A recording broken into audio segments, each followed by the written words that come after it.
Okay, I'm back on scene here again. I want to follow up with a few of these Battle of Brandywine posts that I was doing over the years. Now, I noticed a few places over the years that I didn't make a video about, that were a little bit hidden, that nobody really saw.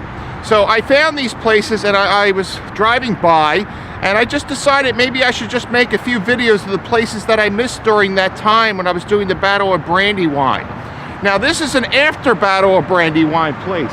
As you see on the sign behind me, it says, after the Battle of Brandywine, September 11, 1777, a number of Revolutionary War soldiers were buried on this farm, then owned by Joseph Downing.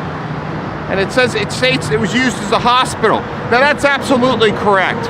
Now, there's a road you probably can hear right behind me here. Now, this is Route 30. This wouldn't have been here during the Battle of Brandywine, or even during that time in 1777. This construction here was done. It would have been a road. The original road wouldn't be where the location of this highway is. It's the next road over. It's called the Great Road to Lancaster. Now, this road went all the way, of course, to Lancaster, maybe even beyond Lancaster into the Gettysburg area and that area, and it went into Philadelphia. It went directly through this area to Philadelphia. Now, that's important for this post that I'm trying to make in this area that we're talking about, because this is very close to the Great Road. Now, as you know, after the battle, a lot of soldiers were wounded, and they were being transported into these areas that could support and help these soldiers out. Now, as one of the videos I stated before, we were in Westchester, Pennsylvania, inside the town of Westchester itself. Now, what I noticed there was that there's a sign just like this. It says that there was a schoolhouse that was used as a hospital, and also they had buried a few of the guys in the back. So they don't know where that is, but generally, you know, there was myth and lore about these guys being buried on people's farms. And this is one of them I missed. Now, this is a park here now. They built on this property. It's a dedicated park, which is nice because this was definitely farmland. There would have been a barn, there was a farmhouse, and maybe some outbuildings here during that time. There could have been a wheelwright shop here, or something that maybe an anvil, or there was a smith here, an iron smith that worked here also, but this farm was definitely being used during that time. Now, this location is prominent because we're not very far from that Lancaster Road, the Great Lancaster Road. Now, what probably happened after the war was a lot of these local farmers maybe came into the area after the war, maybe trying to do a little bit of help. Of course, these were definitely Quakers at the time, and a lot of Quakers were, they didn't really want to get involved in the battle, as we were talking about before. But what happened was maybe they were just in the area, or soldiers came through this area asking for assistance for their wounded comrades. Now, the barn was used, what they're saying, the barn was used as a hospital. Now, we're going to go look at a couple other sites today. This is in the Great Valley. This is not near the battlefield. This is probably about, I would say, about 4 miles from the battlefield.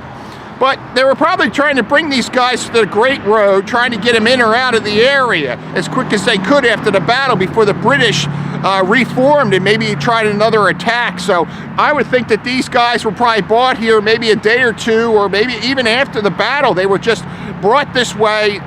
Washington's army went towards Chester, but a lot of guys that were wounded maybe stayed in the area inside different civilians' homes. Now, there was a guy that I was talking to about this site, and he was interested in the site. I said, did you ever see that sign off the highway? Because I would drive by and I would just take a peek, and I knew that this was a historical sign.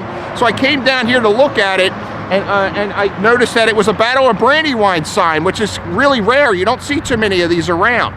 So the lore about this area must have been really strong for them to put up a sign. There must have been something here that they knew. Now, what this gentleman asked me about this area was this road that you can hear right behind me. It's only about 100 meters away. Now, I was thinking, you know, this road went through the farmland. He's like, I bet you they probably were digging up that road and they destroyed all those graves. Now, guys did die here. We had a little discussion about this, and we kind of came up to the conclusion that most likely the guys that were here, probably a few of them did pass away. Now, like I said in a couple of my other videos, they didn't really want these bodies on their land, so they moved them quite a bit away. They might have buried them a little bit farther away so their animals or anything didn't dig them up. Now we're looking at this particular area. We don't know too much about what was here, where the outbuildings were, and we were trying to look at some maps and trying to bring together some ideas about what went on here. So the farthest that we got back was 1829. Now that didn't show much here. It just showed an empty farmland. There was no outbuildings in this area. We were trying to discuss maybe where those buildings were. Where was that barn? Where was that house? Now, right now it's just basically a park, but I assume that if you really took a look around here, you might be able to see some impressions in the ground, maybe where a spring house might have been. But we don't know. The thing about it is, it's this lore. That's the only thing we really know. But we probably know for a fact that there are guys buried here in this general area. Now, when they were digging this highway, they would have found something, and they would have definitely stopped, because if PennDOT or whoever was building this road at the time went through and they saw bones, they would immediately stop for a forensic evaluation. So the road went through. I don't think it went through. It definitely went through the guy's farmland. We know that. But as far as finding anything, I don't think so. Now, if you look in the distance here, go over here, you'll see houses on the hill. Now, this is the Great Valley. We're in the Great Valley. We're in the depression of the Great Valley. Now, that's Mount Misery right there. It's a little smaller, but this mountain will extend the whole length of this valley all the way into Valley Forge. Now, another mountain over here is Mount Joy. It's in this other section. So we're in this Great Valley, as they call it. Now, it's a beautiful park. They did a wonderful job doing all this. They put the sign up, but we're still researching this area. We don't know too much. And like I said before, I have a couple guys that we're working with. We're trying to get some township maps from back in the day. We think we can get them through the Chester County Historical Society. We're going to be working on that recently. I think that in the long run, we're going to be able to find out where those buildings were. And that'll give us a better idea of how this ground and how this farm was set up at that time. Now, I'm just curious myself. I really want to know, like, when you build on something, you take away from it. There's a tennis court here, there's a walking path, and as you see, there's homes in the distance. Now, all this wouldn't have been here. It would have been a completely flat area. But I do notice that there is a creek or a run that comes through here. Now, this was probably put in. This was definitely put in as drainage for the farm.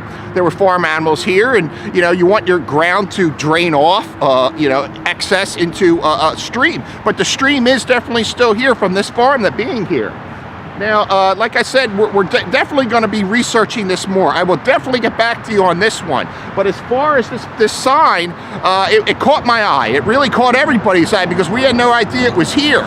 So what we're going to do, since we're talking about hospitals, I think today I'm going to go to the town called Yellow Springs today. I'm going to do a video on Yellow Springs. Now, that's interesting too, because we're talking about hospitals today and where these soldiers went afterwards. Because you just couldn't, go to an emergency room after a battle. It's not going to happen. You had to have locals help you. Even up until the Civil War time, you had to have civilians help take care of soldiers. Like I said, we were talking about, I don't want to get too much off the subject, but Gettysburg, all the civilians had to chip in because there were thousands of guys.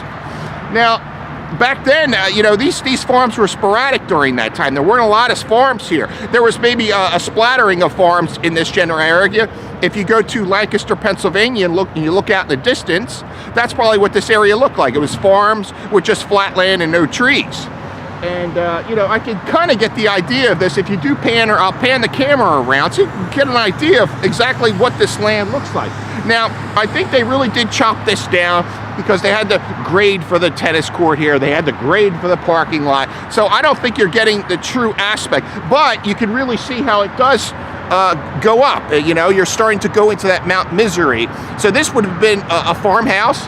We think in the distance. We really don't know. We're still working on that. But let me just turn the camera around. You can take a look at this general area.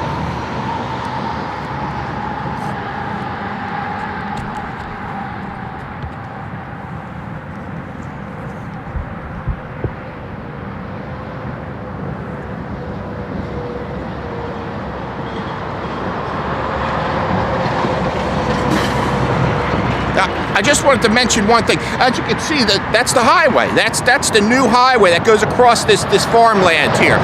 You know, I don't know exactly when that was built, but it's a bypass. It's called 30, but then the original road is called Business 30, like I said, which is about, I would say, a half a mile in the same direction this way from this road.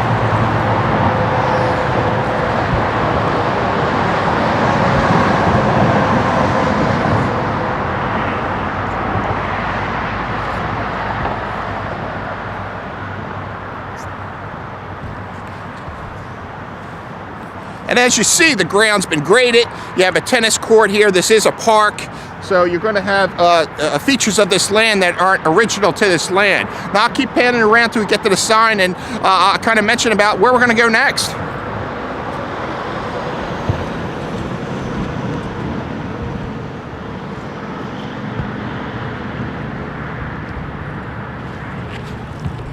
Okay, I'm going to leave it right here. As you can see, the houses in the background, they're built on that slope, and as they start to go up, you'll see houses on the hill.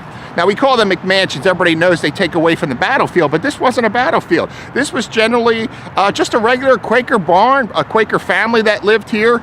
It could maybe have been an English supporter at the time. We don't know. And I definitely want to research this area more than any other place on the battlefield, because there's so much history, not at the battle itself, because we have a lot of reports about that battle. We have letters, we have watercolors, we have all kinds of accounts from the battle, but we don't know what happened after. And I think that's the most interesting part about these videos, is that we don't know what happened, and we want to know. We want to know where graves are. We want to know that because we want to honor these people. We want to be able to say, you know, there are people here. You know, we want to know that. We just don't want to put up a sign like this and assume. Now, I'm not saying that the people put that up, but I'm sure they knew something because they put this sign up. So they had to probably have some idea what was going on here. Now, I'm going to be wrapping this up, but we're going to head to another location. It's a very historical area, and that's another place I did not know. So I'm going to do a little bit of research on it. I don't know too much about it, but the area is absolutely gorgeous where it is, and we're going to take a look at that probably coming up in the next video. So thanks, guys, for all about this information. And listen, I'm back. I'm trying to get these videos ended up here a little bit. Some of the things that I didn't do, I'm trying to wrap up on this. But this is definitely, I'm going to catch up with the places that over the years that I found that I really didn't make videos of. So we're off to that next place.